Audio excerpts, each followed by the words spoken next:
My dock. I stood at the kitchen window, watching Stephanie tie yellow caution tape across the entrance to the wooden walkway that led down to the water. The same dock where my husband Thomas had taught our daughter to fish. The same dock where I'd watched sunrises for 42 years. The same dock that was on my property, attached to my lake house, built with my money. But according to the laminated sign Stephanie was now hammering into the railing, it was private. Wellness retreat, guests only. I'd been a librarian for 38 years. I knew how to read. And I knew exactly what those words meant. They meant my niece thought she owned my home. Let me back up. 3 months ago, Stephanie called me crying. Her divorce was finalized. She'd lost her apartment, and she needed a place to heal and reset. She was my sister's only daughter. Margaret had passed 2 years before Thomas, and I'd promised her I'd always be there for Stephanie. So when Stephanie asked if she could stay at the lake house for a few weeks, I said yes. The lake house sat on 2 acres in northern Michigan, right on Lake Charlevoix. Thomas and I had bought it as a fixer-upper when we were 35. We'd spend every summer there, every holiday. After he died of a heart attack 3 years ago, the house became my permanent residence. My daughter Emma lived in Chicago with her own family. The lake house was my sanctuary, my peace. Stephanie arrived on a Tuesday in late August with 2 suitcases and a grateful smile. "Aunt Giselle, I can't thank you enough. Just a few weeks until I figure things out." I showed her to the guest bedroom upstairs, the one with the view of the water. "Stay as long as you need, sweetheart. Family takes care of family." That first week was lovely. We cooked together. She helped me weed the garden. We took my little boat out to the middle of the lake and floated, watching clouds. She seemed genuinely appreciative. The second week, things shifted. Stephanie mentioned she was thinking of starting a wellness coaching business. "I've been through so much, you know. I feel like I could really help other women going through transitions." "That sounds wonderful," I said, arranging wildflowers in a vase on the kitchen table. "I was thinking I could use the sunroom for client sessions. The light in there is amazing, very healing energy." The sunroom was my reading space. Floor-to-ceiling windows, my grandmother's rocking chair, shelves of books Thomas and I had collected over decades. But it was just a room, I told myself. She needed to rebuild her life. "Sure, honey. Just let me know when you're using it, so I don't interrupt." By the 3rd week, Stephanie had business cards printed. Stephanie Chen, Wellness, Life Transition Coach. The address listed was my lake house. My address, "Stephanie, maybe you should use a P.O. box," I suggested, gently. "Aunt Giselle, that looks so impermanent. Clients need to trust that I'm established. Don't worry, I'll forward any mail that's not mine." The first client came on a Thursday, then 3 more on Friday. By the following week, Stephanie was booking sessions from 9 in the morning until 6 at night. The sunroom was no longer mine to enter. She'd installed a small sign on the door. "Session in progress. Please do not disturb." She moved my grandmother's rocking chair to the basement. The aesthetics weren't right. I needed a more minimalist, Zen vibe. My books went to the garage, too cluttered. Clients need to feel spaciousness. I said nothing. I told myself she was hurting, rebuilding, and I was helping. Thomas would have wanted me to help. Then Stephanie started on the dock. It began with her asking if she could do sunrise meditation sessions there with clients. "Of course," I said. The dock was big enough for several people. But then she bought meditation cushions, a small gong, a portable sound system. She started scheduling sound bath sunrise sessions 3 mornings a week at 6 of my morning coffee time, my quiet reflection time. "Aunt Giselle, could you maybe not come out to the dock during sessions? It disrupts the energy when you're making coffee sounds in the kitchen. The windows are open and clients can hear." I stared at her. "Stephanie, this is my house, my kitchen, my dock." I know. I'm just asking for a little consideration. This is my livelihood. These clients are paying me. She was charging $75 per person for these sunrise sessions. 4 clients per session, 3 sessions a week. I'd done the math. That was $900 a week she was making on my property, and she wasn't offering to pay rent or utilities. But I stayed quiet. She was family. She was struggling. The caution tape appeared in mid-October. I was reading in the living room when I heard hammering. I went to the window and saw Stephanie wrapping yellow tape around the dock entrance, installing a small gate with a combination lock. I walked outside. The October air was crisp, leaves crunching under my feet. Stephanie. What's this? She turned, slightly sweaty from the effort of installing the gate. Oh, hey, Aunt Giselle. So, I've expanded my offerings. I'm now doing weekend wellness retreats. Clients stay Friday through Sunday, and they get exclusive access to the dock for morning meditation, afternoon reflection, evening gratitude circles. I can't have random people using it during retreat hours. It ruins the sanctity of the space. Random people? Stephanie, I'm not random people. I live here. I know, but you understand what I mean. During retreat hours, I need the dock to be exclusively for clients. It's part of what they're paying for. The brochure specifically mentions private lakefront access. This is my dock, on my property. Aunt Giselle, can we not do this right now? My first retreat group arrives in 2 hours, and I still need to set up the welcome circle in the sunroom. She walked past me back toward the house, leaving me standing at the gate she'd installed on my own dock. The combination lock hung there, silver and deliberate. I didn't go to the dock that weekend, or the next. Friday through Sunday, 4 women in athleisure wear and expensive water bottles took over my property. They did yoga in my backyard. They meditated on my dock. They gathered in my sunroom for what Stephanie called deep healing circles. And I stayed in my bedroom upstairs, feeling like a stranger in my own home. The 4th weekend of the retreats, I tried to go down to the dock on Sunday morning. The gate was locked. I knew it would be, but something in me needed to try. I stood there, my hand on the cold metal, and that's when Stephanie appeared behind me. Aunt Giselle, what are you doing? I wanted to watch the sunrise. From my dock. We've talked about this. During retreat hours, the dock is reserved. You know this. Stephanie, this has gone too far. This is my home. She crossed her arms. Her voice was calm, measured, the way she probably spoke to her clients. I understand you're feeling territorial. That's a very natural response when our space is shared. But we need to think about boundaries in a new way. I'm building something here. I'm creating a healing sanctuary. And frankly, your energy around this has been very resistant and negative. It's affecting my client's experience. My energy?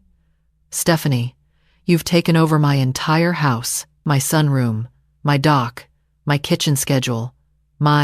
Taken over? Aunt Giselle, I'm paying to use these spaces. I blinked. You haven't paid me a single dollar for rent. I'm paying in other ways. I cleaned your gutters last month. I buy groceries. I contribute. You bought groceries for your retreat clients. That benefited you too. You ate the quinoa salad. This was absurd. I was arguing about quinoa salad while standing locked out of my own dock. I think, Stephanie said slowly, we need to have a serious conversation about expectations.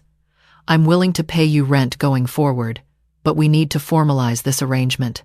I need guaranteed access to certain spaces for my business. The sunroom full-time, the dock Friday through Sunday, the kitchen before 9 a.m. and after 6 p.m. for retreat meal prep. You want me to stay out of my own kitchen? Not stay out, just be mindful of my business hours. Stephanie, you're a guest here. A guest. Her face hardened. A guest? Aunt Giselle, I've been here 3 months.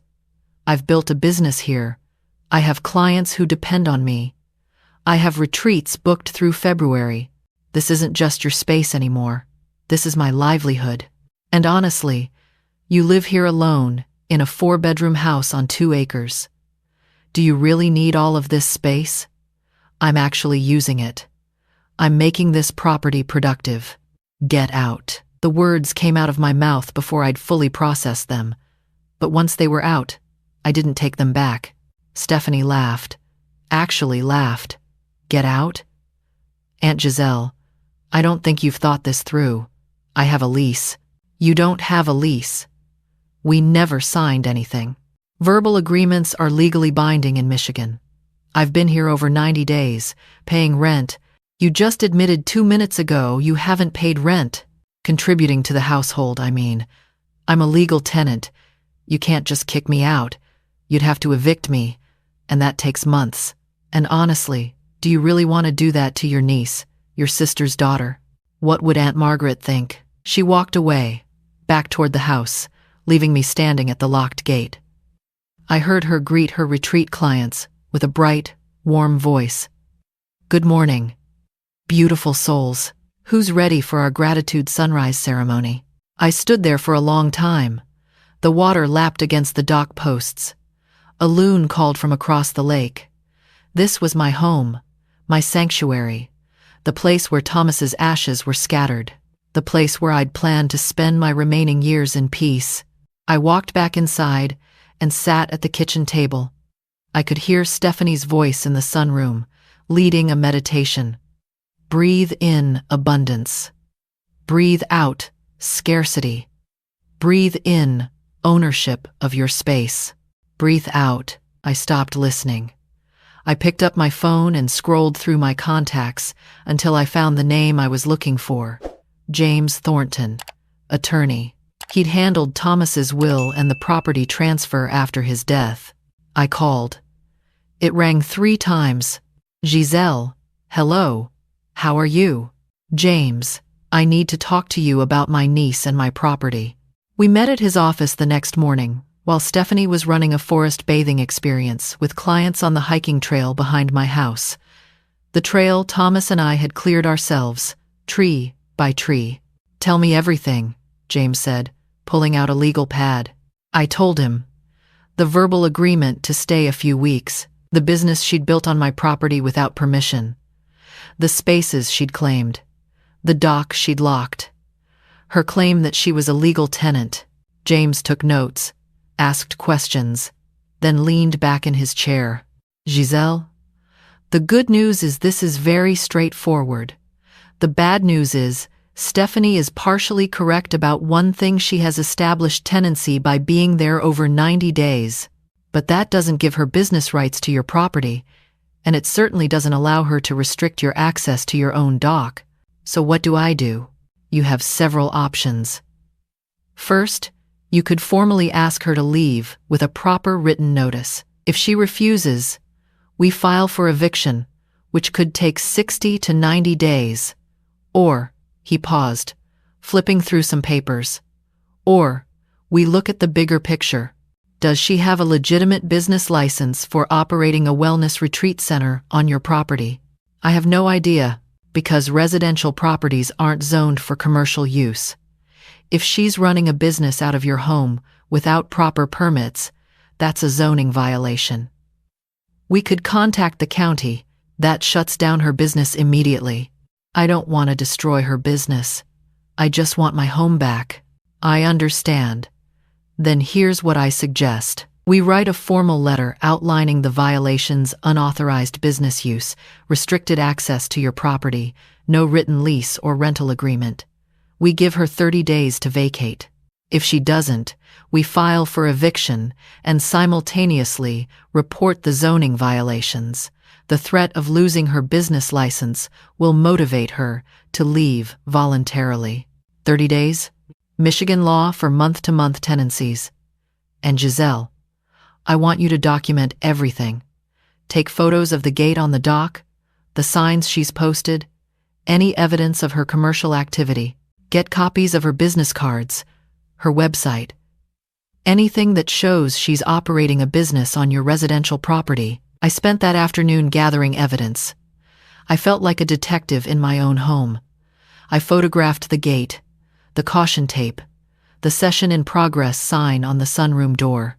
I found her website, Lakeside Healing Retreats, at Charlevoix, featuring photos of my dock, my sunroom, my property, reviews from clients gushing about Stephanie's beautiful lakefront sanctuary. My lakefront, my sanctuary. That evening, after her retreat clients left, I knocked on Stephanie's bedroom door. She was packing bags for her clients' small canvas totes with her business logo, filled with sage bundles and crystals. "Stephanie, we need to talk." "Not now, Aunt Giselle. I'm preparing for next weekend's group. I met with my attorney today." Her hands stopped moving. She looked up at me. "What?" "I met with James Thornton. About this situation." "Situation?" She set down a sage bundle. "Is that what we're calling my attempt to rebuild my life after a devastating divorce? A situation? You've built a commercial business on residential property without permission, without proper licensing, and you've restricted my access to my own dock. This isn't rebuilding your life. This is taking over mine. I can't believe you went to a lawyer. I'm your family, and family doesn't lock family out of their own property." Stephanie's face shifted. The wellness coach persona dropped, and something harder appeared underneath. "Fine. You want to do this legally? Let's do it legally. I told you, I'm a tenant. You can't just kick me out, and if you try to evict me, I'll fight it. I'll drag it out for months. I'll make it expensive. And every judge will see exactly what this is: a bitter, lonely old woman who can't stand to see her niece succeed." Old woman. The words hung in the air between us. "I'm giving you 30 days to leave. You'll receive a formal written notice tomorrow." 30 days. I have retreats booked. I have clients. I have contracts. That's not my problem. You should have thought about that before building a business on someone else's property without permission. Aunt Margaret would be ashamed of you. The mention of my sister, my baby sister, who I'd held when she was born, who I'd helped raise after our parents died, who I'd sat with during her cancer treatments. It was meant to wound me, and it did. But Thomas's voice echoed in my head. Something he used to say when I'd let people take advantage of my kindness at the library, when I'd stay late every night helping patrons while my own work piled up. "Being kind doesn't mean being a doormat, Giselle." "Margaret," I said quietly, would be ashamed that her daughter thought she could take advantage of her aunt's kindness. "She raised you better than this." I left the room before Stephanie could respond. The formal eviction notice arrived by certified mail the next morning. James had it delivered while I was out at the grocery store, specifically timing it so I wouldn't be home for Stephanie's reaction. He'd suggested it might be safer that way. When I returned, the envelope was torn open on the kitchen counter. Stephanie was on her phone in the sunroom, my sunroom, speaking in urgent, hushed tones. "No, I need to know what my rights are. She can't just..." "What do you mean she can?" "But I've established tenancy. I've built a business." I unpacked groceries quietly, listening. The call lasted 20 minutes. When she emerged, her face was blotchy, makeup smeared from crying. "My lawyer says you can do this." "I know. I need time. I need at least 60 days. I have retreats scheduled. I have deposits from clients." "You have 30 days. That's the legal requirement. Can you at least let me keep the dock access for the retreats I've already booked? I'll refund the others, but these 3 weekends, the clients have already paid in full. If I cancel, I'll lose thousands of dollars." I thought about it. Thought about being generous one more time. Then I remembered standing at the locked gate, being told I couldn't access my own dock because my energy was disruptive. "No, the dock is mine. As of today, you no longer have access to it for commercial purposes. You're being vindictive." "I'm being a property owner." She stared at me for a long moment. Then she said something I'll never forget. "I see why you're alone. I see why Uncle Thomas was your only friend. Who else could stand you?" I felt the words like a slap, but I kept my voice steady. "You have 29 days now. And Stephanie, every time you speak to me like that, every time you try to manipulate or guilt me, I document it. My attorney has advised me to keep records of all interactions. So please, continue. You're making his case very easy." Her face went pale. She grabbed her keys and left, tires spitting gravel as she peeled out of the driveway. I stood in the kitchen for a few minutes, shaking. Then I went to the dock, to my dock. I didn't have the combination for the lock Stephanie had installed, so I went to the garage, found Thomas's bolt cutters, and cut it off. The metal snapped with a satisfying crack. I removed the gate, the caution tape, the ridiculous laminated signs. I carried them to the trash bin and dropped them in. Then I walked down to the end of the dock and sat on the weathered wood, my legs dangling over the water. The sun was setting, painting the lake in shades of pink and orange. A heron flew overhead, its wings spread wide. This was my home, my peace, and I was taking it back. Stephanie moved out 18 days later. Not 3018. Her lawyer had apparently explained that fighting the eviction would be expensive and pointless, especially once James sent documentation about the zoning violations and the business license she didn't have. The county had sent her a cease and desist letter about operating a commercial business on residential property. One more retreat, they warned, and she'd face fines. She refunded her clients. She packed her meditation cushions, her sound system, her crystals and sage bundles. She took down her session in progress sign. She even brought my grandmother's rocking chair back up from the basement, though she didn't say a word as she did it. On the day she left, I was reading in the living room. She carried the last box to her car, then stood in the doorway. "I hope you're happy. You've destroyed everything I built." I looked up from my book. "I didn't destroy anything, Stephanie. You built a business on someone else's foundation without asking permission. That was always going to collapse. I needed help. I needed support. And you couldn't even give me that. I gave you a home when you had nowhere to go. I gave you space and time and kindness, and you took advantage of all of it. There's a difference between helping someone and letting them consume you." She stood there for another moment, maybe waiting for me to apologize, to take it back, to feel guilty. I felt sad, but I didn't feel guilty. "Goodbye, Stephanie." She left without another word. I watched her car disappear down the long driveway, then sat in the silence of my home. It took me a week to reclaim the sunroom. I brought my grandmother's rocking chair back to its spot by the window. I retrieved my books from the garage, dusting off each one before returning it to the shelves. The room smelled like Stephanie's essential oils, lavender and eucalyptus. But I opened all the windows and let the lake air clear it out. I took down the business cards she'd left on the entry table. I removed the Lakeside Healing Retreats sign from the gatepost at the end of the driveway. I scrubbed the chalk labels off the kitchen herb jars where she'd written things like Manifestation Mint and Clarity Chamomile. They were just mint and chamomile. My mint and chamomile. From the garden Thomas and I planted 12 years ago. The dock required the most healing. I power washed the wood where she'd drawn a mandala in permanent marker. I replaced the boards she'd hammered signs into. I hung a new wind chime, the copper one Thomas had given me for our 40th anniversary, and listened to it sing in the breeze. My daughter Emma called that first weekend after Stephanie left. "Mom, I heard what happened. Stephanie posted something on Facebook about family betrayal." Of course she did. "Are you okay?" I looked out at the lake. The water was calm, reflecting the blue October sky. A pair of ducks paddled near the shore. The dock stretched out before me, open and accessible, and mine.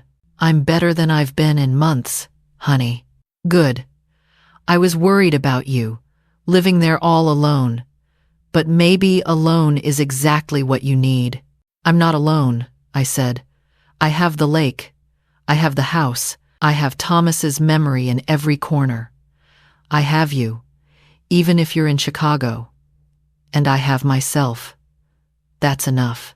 After we hung up, I made a pot of coffee in my kitchen, at whatever time I wanted, and carried it down to the dock. I sat in the Adirondack chair Thomas built 20 years ago, the one with his initials carved in the armrest, and I watched the sunrise. No meditation cushions, no gongs, no clients paying $75 for healing energy, just me, my coffee, and the quiet morning light on the water.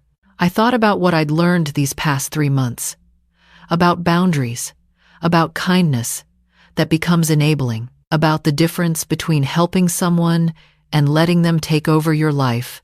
I thought about Stephanie, who would probably tell this story very differently, who would paint me as the villain, the bitter old aunt who couldn't stand to see her niece succeed. Maybe some people would believe her version. Maybe some people would think I was cruel. But I knew the truth, and the truth was this.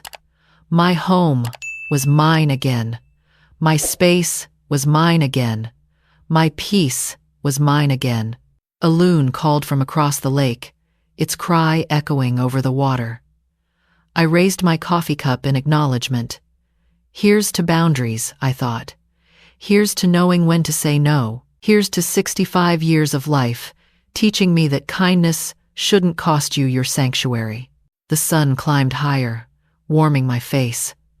I finished my coffee and stood, stretching. I had the whole day ahead of me. Maybe I'd kayak out to the small island in the middle of the lake. Maybe I'd reorganize the sunroom exactly how I wanted it. Maybe I'd do absolutely nothing at all, except sit and read and exist in my own space without asking permission. I walked back up the dock toward the house, my house. The wind chimes sang behind me, and I smiled. This was peace, this was home, and no one was ever going to take it from me again.